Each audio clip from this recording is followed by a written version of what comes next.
Vamos abrir a palavra de Deus no primeiro livro da Bíblia, livro de Gênesis, capítulo 37. Gênesis capítulo 37, nós vamos fazer a leitura do versículo 1 ao versículo 11.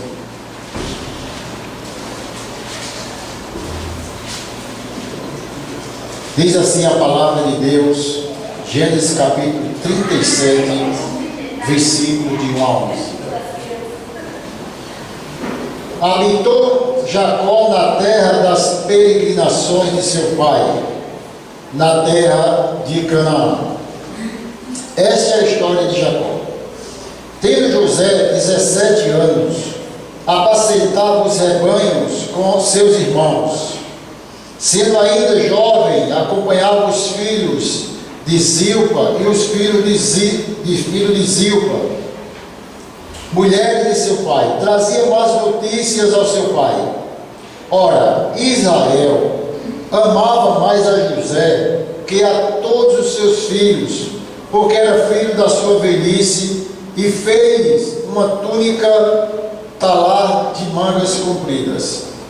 Vendo, pois, seus irmãos que o pai amava, que o pai o amava mais que todos os outros filhos, odiaram e já não lhe poderiam falar pacificamente. Teve José um sonho e o relatou aos seus irmãos, por isso o odiaram ainda mais.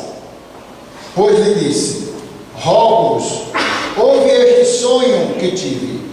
Atávamos feixes do campo, e eis que o meu feixe se levantou e ficou em pé, e os vossos feixes o rodeavam e se inclinavam perante o meu. Então lhe disseram seus irmãos: reinarás com efeito sobre nós? E sobre nós dominarás realmente? E com isso tanto mais o odiavam, por causa dos seus sonhos e de suas palavras. Teve ainda outro sonho e o referiu a seus irmãos, dizendo: sonhei também que o sol, a lua e 11 estrelas se inclinavam perante de mim. Contando ao seu pai e aos seus irmãos, repreendeu o pai e disse: que sonho é esse que tivesse? Acaso viremos eu, tua mãe e teus irmãos a inclinar-nos perante ti em terra? Versículo 11. Seus irmãos lhe tinham ciúmes. O pai, no entanto, considerava o caso consigo mesmo. Vamos orar?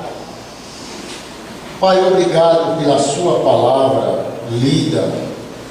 E o texto escrito a Isaías, o escritor sagrado, diz que ela não volta vazia.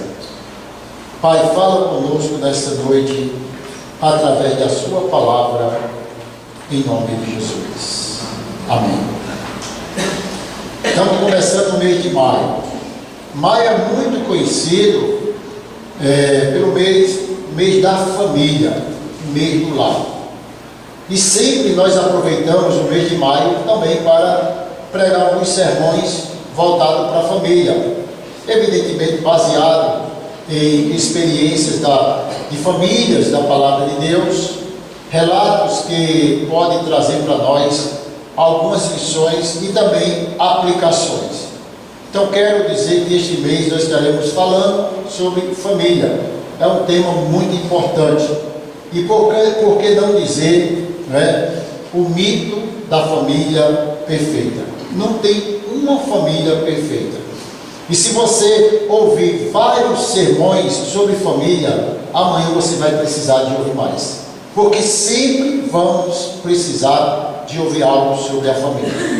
E hoje à noite eu quero compartilhar com vocês a história deste homem, a história de uma família que passou por muitas dificuldades. Evidentemente, nós vamos encontrar aqui vários erros na criação, vamos encontrar aqui homens que mergulharam no ódio. O ódio entra no coração daqueles irmãos. O pai, de uma forma talvez inesperada, falta de sabedoria, também faz com que aquele ódio chegue no coração dos seus filhos. E é uma história muito interessante, considerando que é a história de uma família disfuncional. É a história de uma família que passou por muitas dificuldades, mas que Deus, Ele faz com que essa história seja abençoada lá na frente. Ele faz com que essa história receba a graça dele, que Ele mude toda a trajetória. Deus pega todos os erros daquela família, o pecado que aquela família cometeu, e transformou em bênçãos. A permissão de Deus para que o plano dele continuasse com aquela família. Queridos, é muito importante nós falarmos hoje sobre família. Nós estamos vivendo um verdadeiro bombardeio, onde a família ela é esquecida, a família talvez ela é mal interpretada, e a família hoje ela tem passado por grandes dificuldades. É tanto que nós temos algumas dificuldades, até mesmo de colocar a Bíblia dentro da nossa casa para disciplinar a nossa família. Se você estudar a Bíblia, como criar um filho, você vai entender que a Bíblia manda ensinar a criança no caminho que deve andar, considerando que a criança deve ser ensinada, deve ser amada, mas deve também ser repreendida. Os pais devem sim repreender os seus filhos quando eles estiverem errados. Mas hoje é muito difícil, não é? Nessa avalanche aí de tantas coisas que tem acontecido, já tem filho dizendo: se o senhor bater em mim, pai, eu vou denunciar. A minha mãe também. É mais ou menos isso que tem acontecido. Mas eu digo para você que o ensinamento da palavra de Deus não é um ensinamento defasado, não é algo que ficou para o passado, serve para o dia de hoje. Está muito atual tudo o que a Bíblia diz. E hoje nós vamos falar de uma família que sofreu muito, a família de Jacó.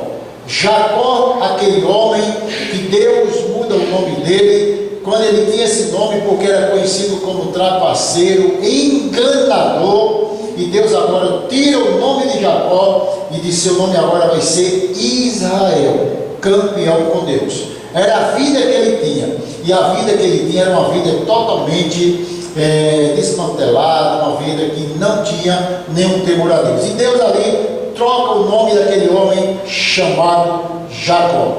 A Bíblia é o livro da família. Gênesis narra a história da família dos patriarcas pré-diluvianos, de Adão e Eva, e que nós já sabemos de todo o fracasso que aconteceu lá no Jardim do Éden. Também do pós-diluvianos de Noé, Abraão, Isaac, Jacó e José. Você vai encontrar na família patriarcal uma avalanche de problemas nessas famílias. O capítulo 37 até o capítulo 50 vai narrar a história da família de Jacó. Ou melhor, dos filhos de Jacó. Com exceção de um capítulo, que é o 38, que ele para, dá uma pausa ali, vai falar de outros assuntos, mas ele vai tratar em especial da família de Jacó. E não dizer por que o pano de fundo, o tema central desses capítulos, chama-se José do Egito. E é esse que nós vamos conversar hoje à noite e estudar. O livro vai terminar no capítulo 50 com a morte de José, quando ele tinha aproximadamente 110 anos. Vai tratar de uma família fragilizada, dividida, ferida, uma família que era os irmãos intrigados. Não tem coisa mais angustiante para nós pais de vermos os nossos filhos intrigados. Não tem coisa mais angustiante para nós pais de tentar conciliar a situação dentro da nossa casa. É muito comum acontecer isso entre os irmãos. São tragédias sendo transformadas em bênçãos, que Deus transforma em bênção a vida desses irmãos. Queridos, o que é mais triste é passar a disfunção familiar para as próximas gerações. Escute aqui, o que nós não conseguimos consertar na nossa casa, com os nossos filhos, já certamente nós estamos passando para as novas gerações.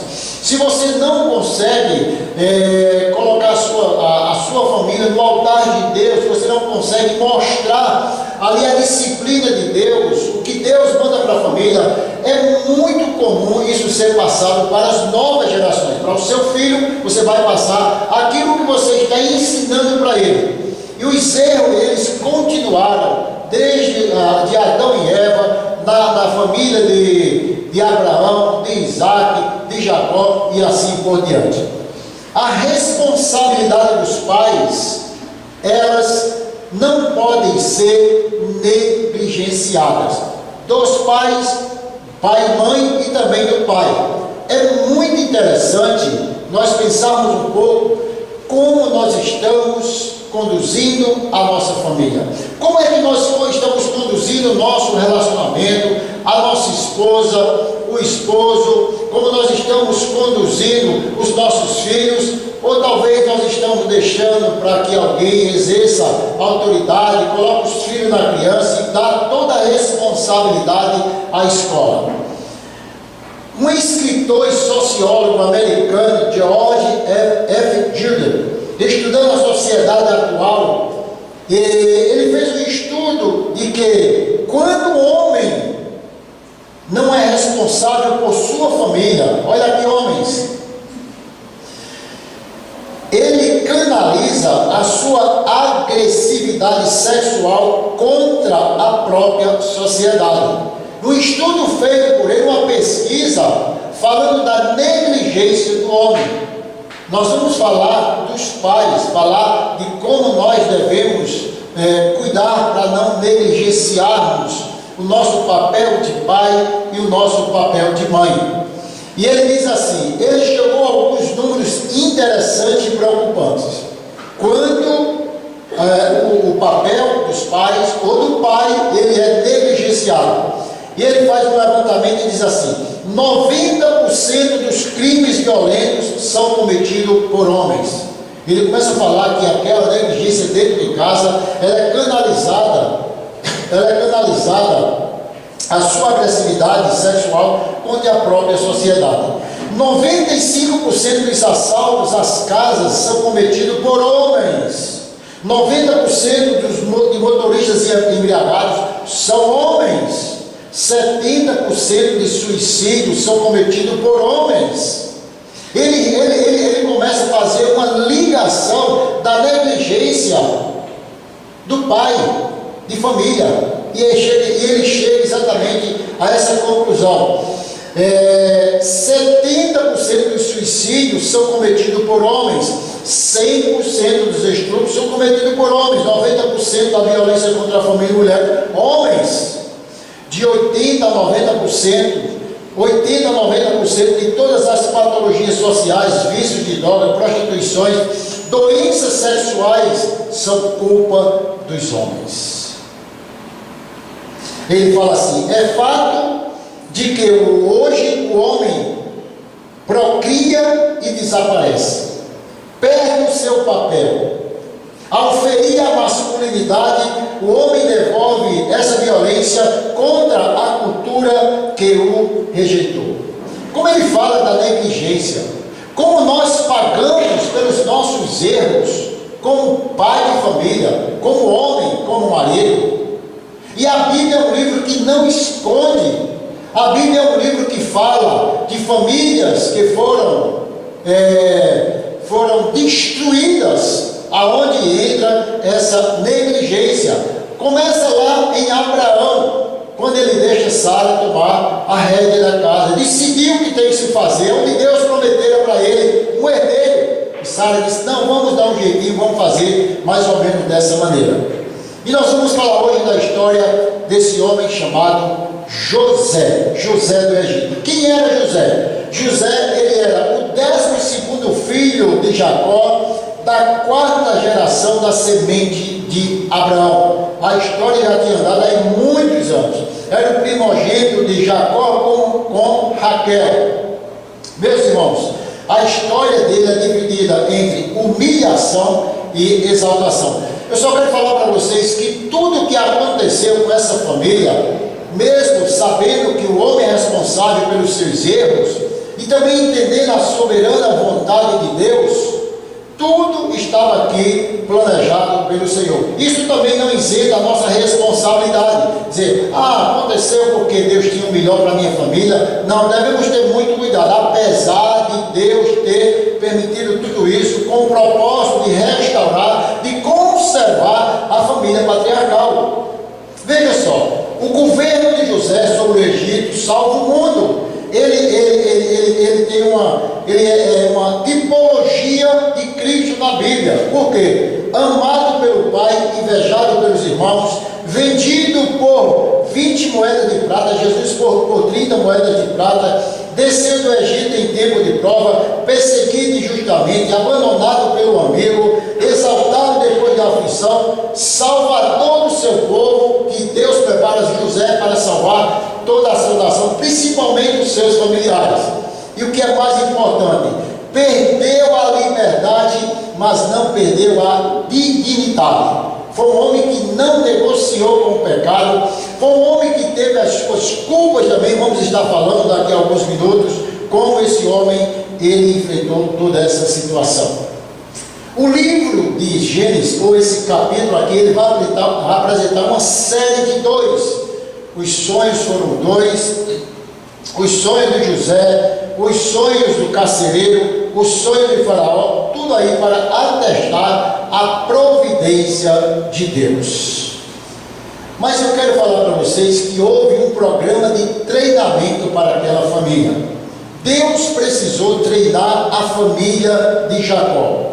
Preste atenção no que eu vou falar. Mesmo considerando todos os erros que nós cometemos em nossa casa, todas as nossas negligências, Deus vai agora tratar com um programa diferente, quando Ele vai colocar a família no trilho e mostrar qual é a vontade dEle para a vida dessa família. O nosso pecado faz parte do programa de treinamento de Deus. Não estou aqui incentivando ao erro, não estou aqui motivando a você errar, mas mesmo dentro da nossa negligência, Deus vai ali fazer com que tudo volte para o centro da sua vontade. Os pais aprenderam, os irmãos aprenderam e José aprendeu. Se ele tinha um plano aqui, ele tinha aqui um propósito, ele recebera de Deus o quê? Sonhos, que ele iria ser o governador de toda a terra. Ele iria dominar sobre toda a terra e sobre a sua família. Os pais aprenderam, porque os pais priorizavam o filho mais novo. Eles estavam ali trazendo uma tragédia iminente para aquela casa. Ele tratou José como filho querido. Vocês imaginem aí como é os irmãos olhar o comportamento dos pais. Eu disse assim, minha mãe gosta mais de fulano, meu pai gosta mais de ciclano. Isso é muito comum dentro de casa. E algumas vezes nós pais somos culpados de dar mais atenção, mais carinho a um filho do que ao outro. Isso é muito comum. Os pais aqui, eles erraram, claro, por isso, porque eles priorizaram, era o filho da sua velhice.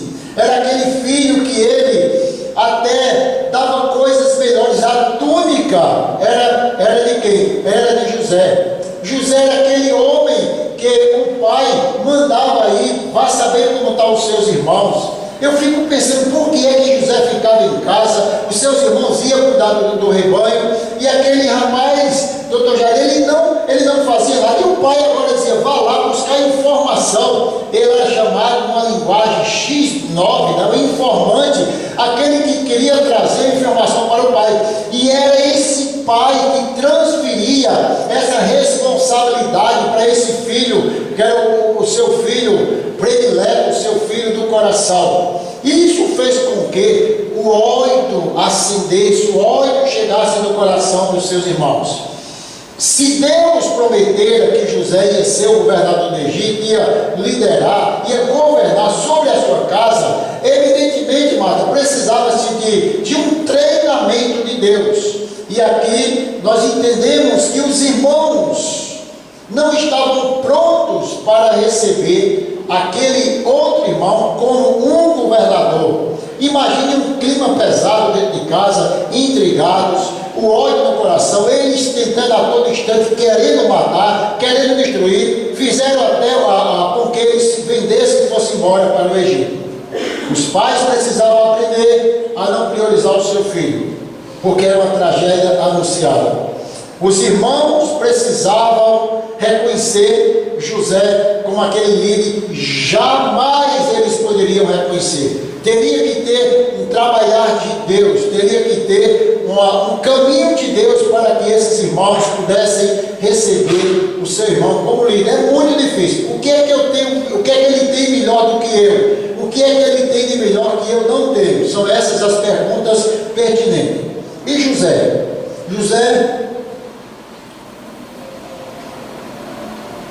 José, alguns dizem que era primeiranista, era o calor, era o novato. Alguns estudiosos dizem que José foi culpado de tudo aquilo que aconteceu, porque ele recebera um cuidado especial do pai,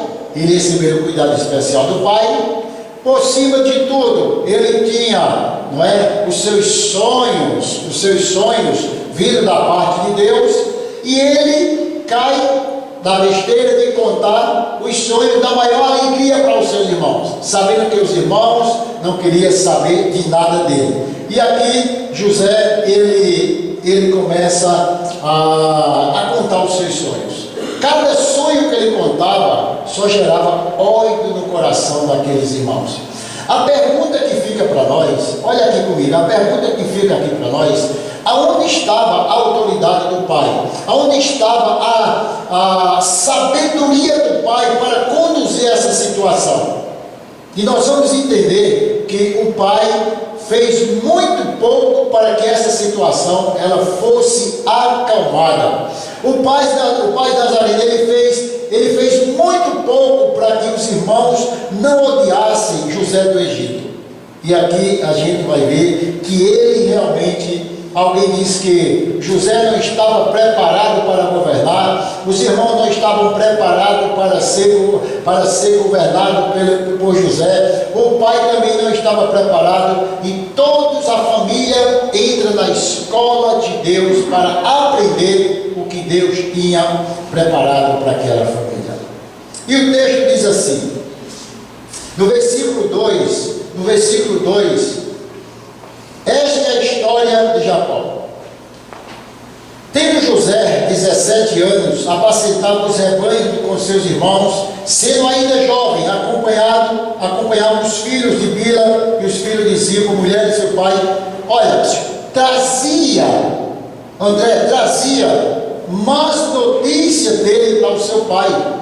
O pai mandava exatamente, vai ver como é que está esses meninos lá no campo, o que é que eles estão fazendo.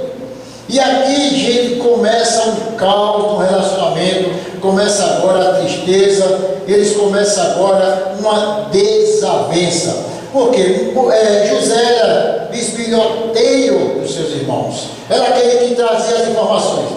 Há alguns estudiosos que dizem aqui que José realmente, ele trazia más notícias, e também era a ideia de que eram notícias falsas e maldosas. Alguns chegam a esse ponto de dizer, imagina aí, a Rony, seu irmão chega, aí fala para o seu pai, aí começa a contar a história, e começa a ganhar ibope, e começa a ser reconhecido, porque era isso que acontecia. E o texto diz que ele era esse camarada que trazia todas as notícias para o seu pai. Alguém diz assim, José não gostava de seus irmãos, e aí ele levou para casa um relato fabricado, exagerado, a respeito dos erros dos seus irmãos. São notícias destinadas a prejudicar a vítima, e são um livro que A Firme Esperança do Evangelho segundo José, um livro muito bom, que ele fala como José estava se comportando. Entenda só, como esse pai administra essa situação, de colocar o seu filho como informante. O que é que eu aprendo com isso? É que eu tenho que ter o controle da minha casa. Eu tenho 3 filhos, e eu tive que ter muita sabedoria, ponderar naquilo que eu vou falar com cada um deles. Não tenho que dar prioridade, nem muito menos escolher um entre os 12 filhos e colocar agora para ir atrás, para saber o que é que estava acontecendo. Tudo isso foi algo de muito ódio no coração dos seus irmãos. Aí no versículo 3, a ira aumenta à medida que as coisas vão ficando mais agravantes. O que é que ele diz? Ora, Israel, que é Jacó, amava mais a José que a todos os seus filhos. Isso aqui é uma declaração aberta e descabida. Ele dizia, ele amava mais José do que a todos os seus filhos, porque era filho da sua velhice. Olha que coisa interessante, fez uma túnica talar de mangas comprida, alguém disse que era uma túnica colorida, algo que era muito belo mesmo.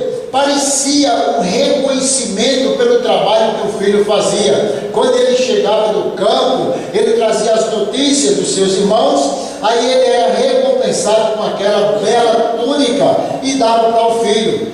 Queridos, veja como há muitos erros na família de Jacó, e como nós seguimos os mesmos erros dos nossos antepassados, dos nossos pais da igreja. O favoritismo paterno, uma vez mais, provoca discórdia e frustração na família. O favoritismo de um pai, culminando na rivalidade entre os irmãos, que vende o favorito para o Egito na qualidade de escravo.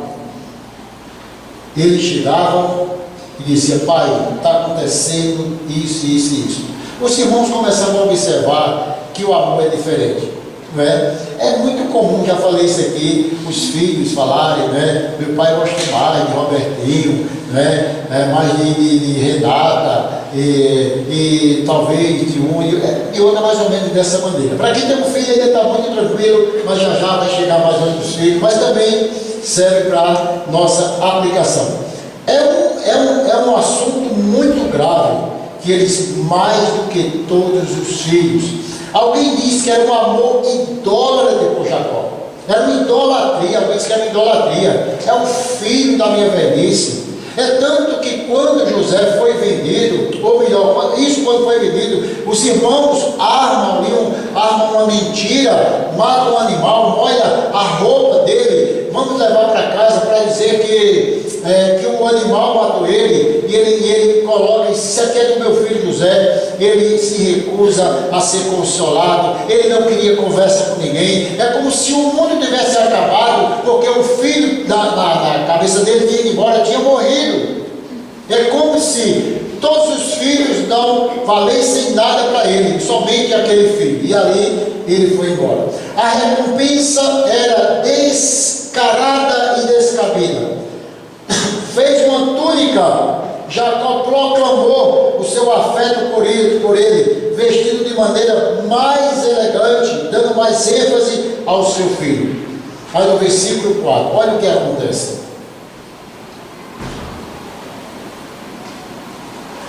Versículo 4: já não lhe podiam falar pacificamente. Olha como as coisas começam a piorar dentro de casa. Gente, não há nada mais angustiante do que um lar de intrigas, do que um lar, Júlia, onde não tem paz, onde os irmãos olham um para os outros atravessados, irados.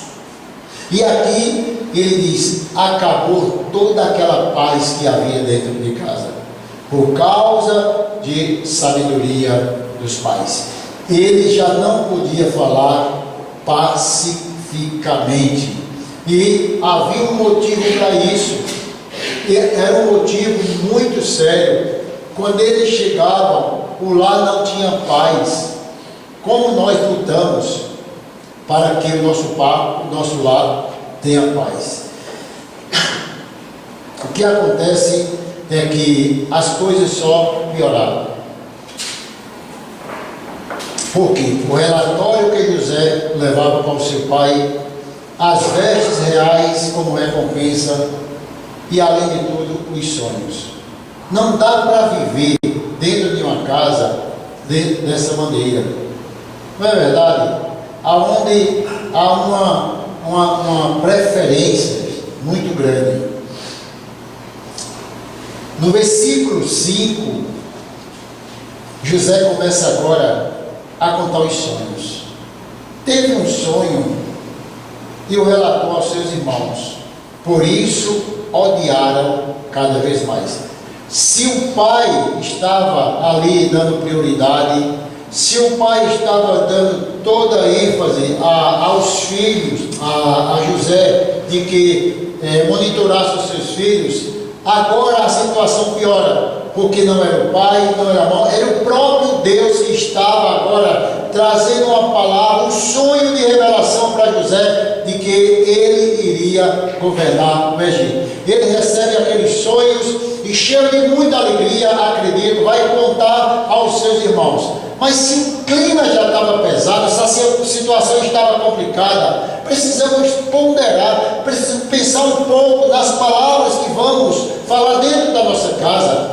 Homens e mulheres aqui presentes, filhos, precisa-se pensar um pouco se essa palavra vai ser edificante, se isso vai ser bom para o relacionamento. Quantas palavras nós temos que viver? Quantas coisas que nós ouvimos dos nossos filhos? Meu filho mandou uma mensagem para mim, tal. Eu fiquei assim um pouco triste, respondendo para ele. Já era tal hora, era a hora de vir para a escola dominical, e eu conversando, eu disse: não vou dizer para minha esposa para ela não ficar triste na hora da escola bíblica. E conversei com o meu filho. Vim para a escola dominical, quando termina, entrei no carro, quando cheguei em casa, eu disse: olha a mensagem aí do nosso filho, aconteceu assim. Porque tem que ter hora, tem que ter sabedoria para conversar. Às vezes nós abrimos a boca para falar o que queremos. Tenha sabedoria para falar na hora certa com o seu filho, com a sua esposa. E é isso que acontece. José, talvez, ele estava tão empolgado que não media as consequências do que iria acontecer. Ele relata um sonho, ele diz tudo o que está acontecendo. E agora, os irmãos agora começam a expressar a sua ira, a sua raiva. E ele disse assim: peraí, reinarás, versículo 8, com efeito sobre nós, e sobre nós dominarás realmente. E com isso, tanto mais o odiavam por causa dos seus sonhos e de suas palavras. A ira aumentava, o ódio aumentava.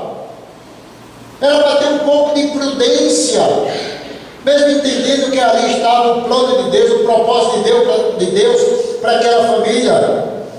Para não ficar por aqui, ele ainda vai, Roberto, conta outro sonho no versículo 9.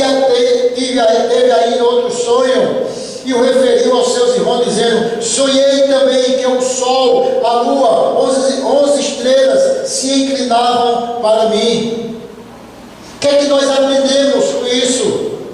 É que um pai não pode deixar o tempo resolver o problema da casa. É que o pai não pode ser negligente e fazer vista grossa com o que está acontecendo dentro de casa, Sandra.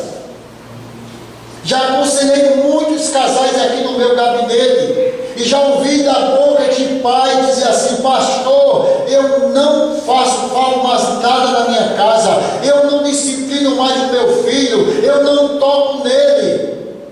Mas por que, meu irmão? Porque quando eu vou falar, a minha esposa não deixa. Quando eu vou disciplinar, a minha esposa não deixa. Quando eu vou falar, minha esposa diz que eu estou falando na hora errada. Muitos.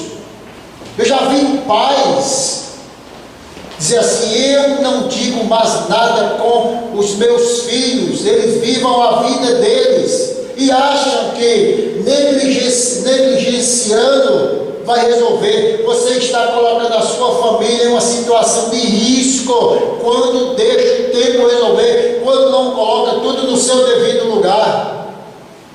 Precisamos resolver os nossos problemas familiares, não empurrar com a barriga, não deixar o tempo resolver. Precisamos, Glória, sentar, conversar com a esposa, com o marido, com os filhos, com os pais, dizer a situação é essa, o que é que nós devemos fazer? Não viver uma vida e faz de conta.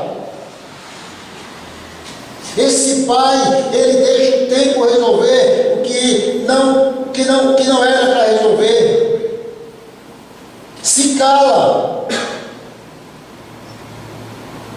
É triste quando nós vimos pais, a mãe esconder do marido as coisas que os filhos fazem. Uma vez eu disse para uma mãe: não esconda do seu marido nada. Não porque ele é ignorante.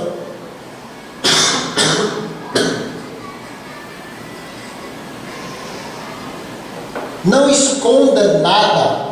Conte à sua esposa, conte ao seu marido: nosso filho está deficiente nessa área, ele está vivendo dessa maneira. Não adianta ninguém esconder de Luciano, não, é para contar mesmo.